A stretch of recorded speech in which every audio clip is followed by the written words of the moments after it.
Buenos días, vamos a dar inicio a la segunda videoclase del módulo 3 del Diplomado de Derechos Humanos y Prevención de la Violencia contra la Mujer. En el ámbito del sistema regional o sistema interamericano de derechos humanos, tenemos que está compuesto por dos órganos. La Comisión Interamericana de Derechos Humanos, creada en 1959, cuya denominación es CIDH, y la Corte Interamericana de Derechos Humanos, establecida a partir de 1978, cuya denominación más común es Corte IDH. Esto se encuentra establecido en el artículo 33 de la Convención Americana de Derechos Humanos. La Comisión Interamericana de Derechos Humanos, o CIDH, es un órgano autónomo de la OEA, creado para promover la observancia y la defensa de los derechos humanos y servir como órgano consultivo de la organización en esta materia. Esto según el Estatuto de la CIDH en su artículo 1. La Comisión Interamericana está encargada de la recepción y presentación de peticiones, para cual se requiere agotar los recursos internos al interior del Estado, presentar la petición en el plazo de 6 meses a partir de la notificación definitiva al presunto lesionado y que no se haya sometido a otra instancia internacional, en este caso que no se haya sometido el caso a los comités de las Naciones Unidas, que vimos en la anterior videoclase. Esos son los 3 requisitos para poder presentar una petición ante el sistema interamericano y empezando por la Comisión Interamericana. La Corte Interamericana de Derechos, por su parte, es un órgano cuyo objetivo es la aplicación e interpretación de la Convención Americana sobre Derechos Humanos y ejerce sus funciones de acuerdo a la Convención, su estatuto y su reglamento. La Corte Interamericana tiene 2 tipos de competencias, la competencia contenciosa y la competencia consultiva. La competencia contenciosa es para todos aquellos estados que hayan reconocido la competencia de la Corte y para la tramitación de procesos. La competencia consultiva, por su parte, se aplica para cualquier otro miembro de la OEA, haya o no haya reconocido la competencia contenciosa de la Corte Interamericana. En el caso de Bolivia, aquí vemos un resumen de los casos que se encuentran en el sistema interamericano. Es lo más actual posible.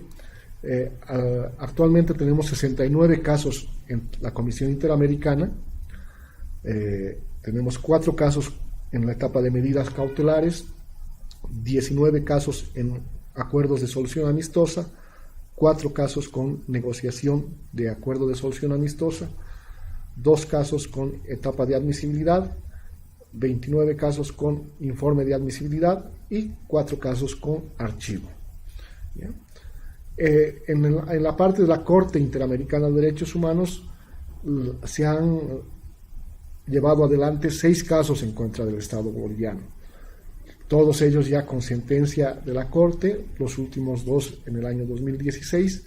El primer caso que se llevó a cabo ante la Corte fue el caso Trujillo Oroza, luego tenemos Ticona Estrada e Ibsen Cárdenas. Estos 3 primeros casos están vinculados a la desaparición forzada de personas. Tenemos el 4º caso, que fue el caso de la familia Pacheco Tineo, vinculado a la expulsión de refugiados a su país de origen.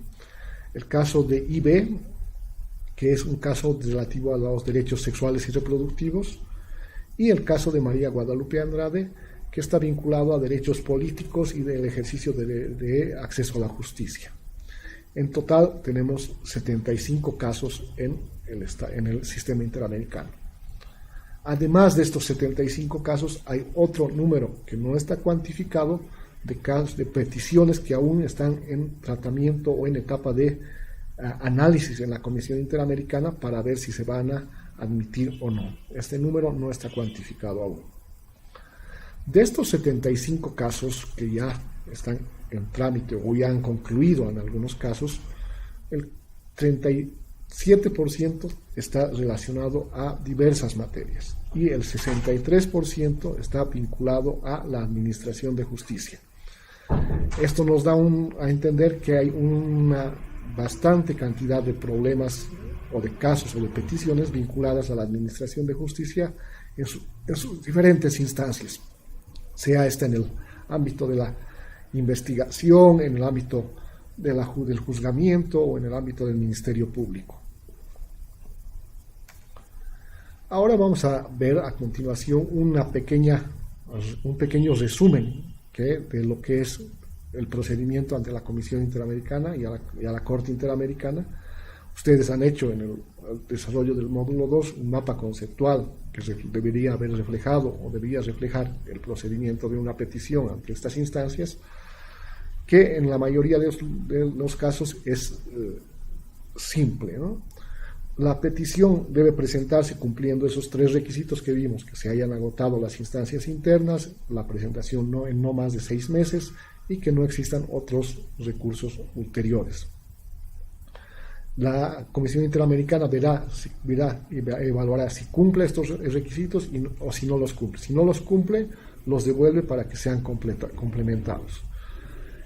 Si cumple los requisitos, la petición se transmite al Estado. El Estado tendrá 3 meses para responder esta petición y realizar un examen preliminar del asunto. En esta etapa puede desarrollarse una posibilidad de audiencia entre las partes, puede haber una posible investigación en el lugar de los hechos y también se procede al informe de admisibilidad. Si se declara admisible la petición, continúa. Si se declara inadmisible, el caso es archivado y no puede ser vuelto a presentar. Si se declara la admisibilidad de la petición, puede haber una serie de acuerdos de solución amistosa que puede ser a solicitud de parte o de oficio por parte de la Comisión Interamericana, a través del cual se realizan y se celebran reuniones periódicas para establecer si hay la posibilidad de llegar a un acuerdo. Si no se llega a un acuerdo, se elabora un informe y se establecerá si hay o no existe violación. Si se llega a un acuerdo de solución amistosa, cuyas siglas son ASA, se publicará este acuerdo y lo que hará la Comisión Interamericana es verificar el cumplimiento de este acuerdo. Si no existe acuerdo de solución amistosa, como les decía, se elabora un informe preliminar donde establece si hay o no existe violación y se emiten una serie de observaciones y recomendaciones al Estado.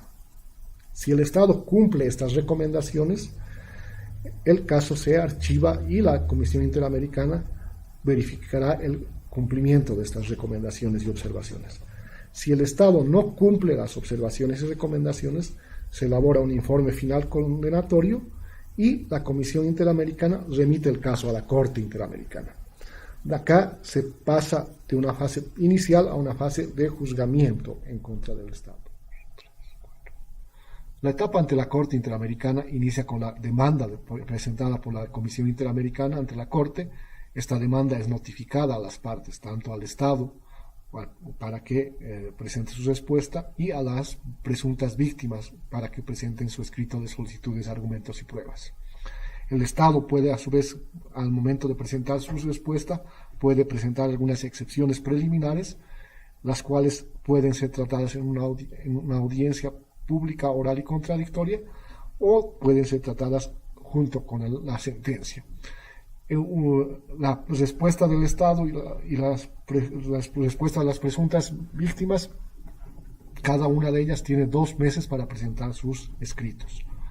Una vez instalada la audiencia oral pública y contradictoria, se presentan las declaraciones testificales, las declaraciones periciales o incluso las declaraciones de las víctimas.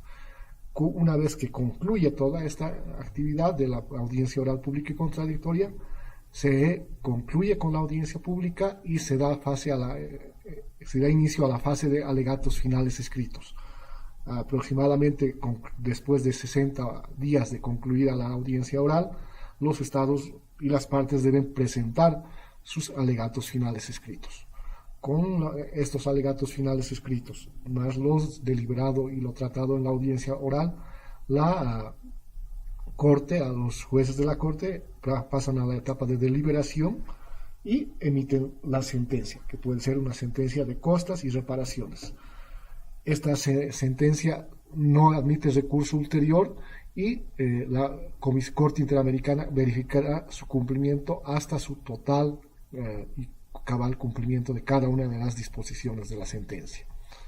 Lo único que puede existir es una posibilidad de interpretación de esta sentencia que la realiza la misma Corte Interamericana de Derechos Humanos a solicitud de las partes que puedan realizar esta petición.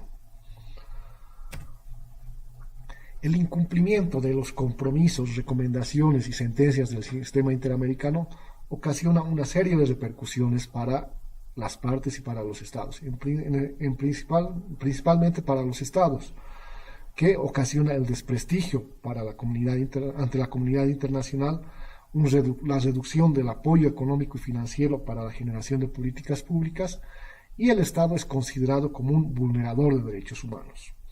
Para el servidor público que originó la vulneración, puede implicar el inicio de una acción penal, civil y o administrativa que corresponda, y la acción de repetición establecida en la Constitución Política del Estado en su contra. ¿Qué nos dice la acción de repetición? Que en caso de que el Estado sea condenado a la reparación patrimonial de daños y perjuicios, deberá interponer la acción de repetición contra la autoridad o servidor público responsable de la acción u omisión que provocó el daño.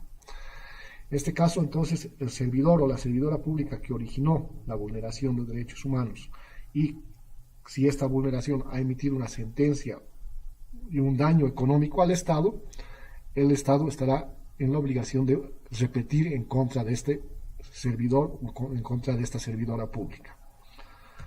Bueno, muchas gracias. Eso es todo por la segunda videoclase del módulo 3 del Diplomado de Derechos Humanos y Prevención de Violencia contra las Mujeres. Gracias y que tengan un buen día.